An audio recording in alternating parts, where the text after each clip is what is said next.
أعوذ بالله من الشيطان الرجيم. بسم الله الرحمن الرحيم. ربنا وابعث فيهم رسولا منهم يتلو عليهم آياتك ويعلمهم الكتاب والحكمة ويزكيهم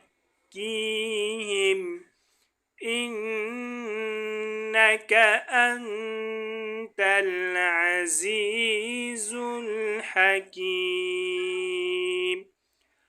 ربنا وابعث فيهم رسولا منهم يتلو عليهم آياتك ويعلمهم الكتاب والحكمة ويزكيهم إنك أنت العزيز الحكيم.